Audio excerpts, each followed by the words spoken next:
Saliou dañuy wax rek souvent lu jëm ci développement décentralisation mais les questions de redevabilité de transparence pour la gestion des collectivités locales dafa am solo bu ñu ñëwee ci décentralisation. waaw mais loolu sax sans pour autant dellusiwaat ci débat bu léegi bi. dafa feeñ pendant campagne électorale bi.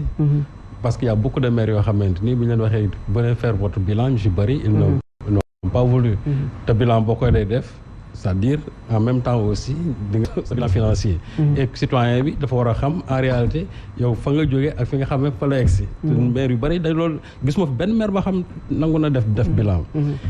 gis nga décentralisation Sénégal lu tax mu métti foofu na wax na ko léegi c'est-à-dire ñun dañu am d'abord un problème d'organisation du territoire c'est-à-dire spatial. parce que soo gisee par exemple tey ni nga xamante ne je prends rek l'exemple de Dakar. je crois Mbacké évoqué na ko léegi ni ñu Dakar niñ ko balkaniser c'est-à-dire collectivités yi ku nekk dañ la dagal en fonction bien sûr non seulement pour une bonne organisation du territoire mais c'est-à-dire dañu xool à l'époque ku ci nekk ku nekk loo yelool rek ñu jël ko dagg ko jox la. bon je pense que par exemple waa PDS bi ñu ñëwee au pouvoir que loolu sax dinañ ko corriger malheureusement ils ont laissé perdurer aussi toujours cette situation là boo jëlee par exemple tey le cas de Guédiawaye ngay xool Guédiawaye Limamoulaye Ndiarème nga xool Thiaroye Djiddah Kao nga xool ay Sam Notaire presque ay poche rek la communes yi da ngay xool ne presque ay poche la. or tey boo xooloon foofu normalement bu ñu doon dégager commune yi foofu entre Pikine Guédiawaye bu ñu doon jël commune foofu warul dépasser au grand maximum 3 ou 4. même Dakar gii tey bu ñu doon dem warul mën a dépasser. war ñoo yegg 19 communes. non fii au grand maximum j'ai dit 5 fii doy na fi laa biir Dakar 5 day doy na fi. mais loolu nag tant que corrigé wuñ ko du ñu mën a am des collectivités quand même qui sont viables. parce que du ñu am ay moyens c'est la raison pour laquelle boo xoolee tey on a de sérieux problèmes d'aménagement de nos collectivités parce que ku ci nekk tey da ngay foog ne il faut cantiniser tel coin fu nekk la c'est-à-dire xamuñu sax fi nga xam ne war a mën a samp cantine xamuñu fi nga xam ne war a mën a samp cantine parce que jàpp nga ne cantine boobu soo ko defee tey bu subaa waral mën a indil ay recettes et c'est la raison pour laquelle boo gisee tey désorganisation bi nga xam am biir Dakar loolu moo ko parce que les collectivités n'ont pas actuellement les moyens on dit que il y a des compétences qui sont transférées mais les moyens financiers ne sont pas transférés on a toujours l'impression qu'on est dans l'état jacobin c'est-à-dire c'est l'état central toujours or état bi tey su bëggoon lu ko gën a féexal il faut que lu ci bëri c'est-à-dire non seulement da ngay transférer compétences yi mais aussi il faut transférer les moyens wax nañ ko léegi li nga xam moom lañ jagleel collectivités locales yi mais loolu mënuñu def en plus on a aujourd'hui ce qu'on appelle la communisation universelle te pour man jàpp naa loolu aussi c'est une aberration tey il faut qu'on revienne à l'ancienne situation recorriger encore l'espace du sénégalais mais ni nga xamante ne nii la noonu la nar a fonctionner jàpp naa ne on a beau dire tant que corrigé wuñu tey li nga xamante ne moo fi am déjà collectivités yi du ñu am benn moyen njóga li mu wax léegi loolu c'est dem dégg naa ko fréquemment pendant la campagne da ngay dégg kenn koo xam ne ni su la waxee da ngay defee ne budget boo xamante ne li muy wax ça doit se chiffrer à des milliards alors que en réalité mënul am sax 400 millions dans sa commune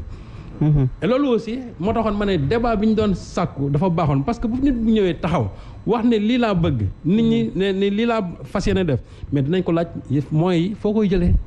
il faut nga ne milliards yi tey fan nga koy jëlee moom war na ko mën wax et puis lu gën a métti tey chaque fois dañ naan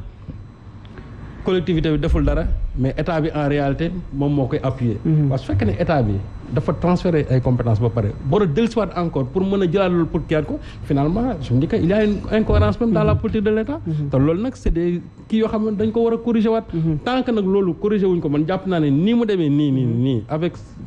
cette balkanisation là vraiment de Dakar et aussi dans d'autres localités tant que loolu corriger wuñ ko on n'aura jamais des territoires quand même qui sont viables parce qu'il y a de sérieux problèmes d'aménagement de notre collectivités locales yoo xamante ne décentralisation bu limité lañ jàpp fii Sénégal Mohamed acte 3 boo xam ne compétence yi ñoom dañuy bàkkoo ne tey waaw wax nga dëgg casquette bi dimbali ñu ci ñun fi mu toll nii xoolal non casquette bi amul dara moom casquette bi amul dara déedéet amul dara amul y a rien du tout wane ko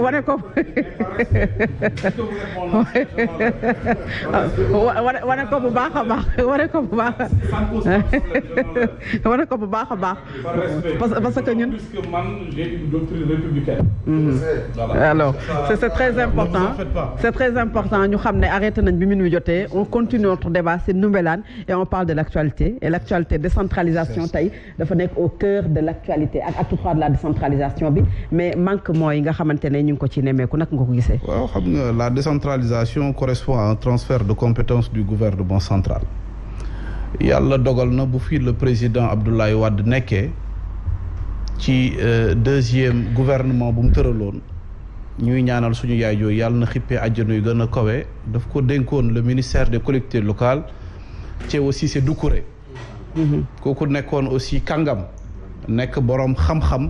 nekk koo xamante ni gisoon nañ rôle bu mu doon jouer au sein de ce grand ministère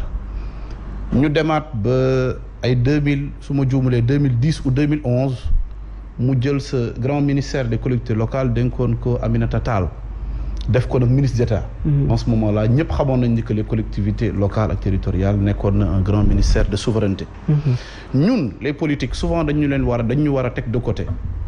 jiital borom xam-xam yi ñoo xamante ni seen xam-xam day nàcc ci seeni domaine ñu jël leen confier leen yenn ministères yi waaye su dee par loola ak far par exemple ne man mii kat ëllëg ak si biir su ma jëlee réew mi su may def découpage foog 46 départements yëpp ku ci nekk nga war a gis sa bopp dans un gouvernement loolu lay indi ay jafe-jafe gis nañ le président Abdoulaye Wade ba léegi je le cite en exemple je pense que loolu du propagande ndaxte jiite woon na réew mi gis nañ ni que am na benn tolluwaay boo xamante ne amoon na ko ba jëloon na Mamadou Diop jël lu tolloog un grand ministère confié ko defoon na ko aussi ak ñoom Alassane c'est ça defoon na ko aussi ak ñoom Alassane Diagne ak ñeneen yeneen i kilifa yu mag donc tey du ñu ne rek état nit su ci nekkee sooy roy doo naan lépp a bon donc tey malchance nag bu ñu am mooy soo nekkee dans l'opposition ñu confier la une gestion mooy nga nekk maire opposition da ngay am ay jafe-jafe même ak tutelle bi mooy le sous-préfet soo ci ñëwee toog parce que tamit amoon naa mandat 2014 ba yaakaar naa jeexagul 23 janvier nekk naa conseil municipal soo bokkee nag ci opposition da nga doon am ay jafe-jafe pour vraiment mën a ñëw jàllale sa budget soo nekkee un maire de l'opposition ci loolu yëpp nag lu koy firi rek mooy li ma njëkk wax ci cappaandaw ji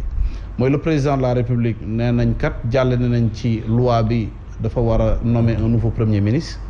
suy confier le ministère des collectivités locales maa ngi koy ñaan encore une fois de plus en tant que citoyen sénégalais mu confier ko koo xamante ni wax dëgg neex yàlla su ñëwee dina indi lu ñuy woowee équilibre c'est très important fan yi passé bu ñu yemee ci décentralisation rentrée des cours et tribunaux dafa bëri lu ñu fa génnee ci ay litiges fonciers 2725 litiges fonciers yoo xam ne dem nañu ci maison de justice te ci collectivité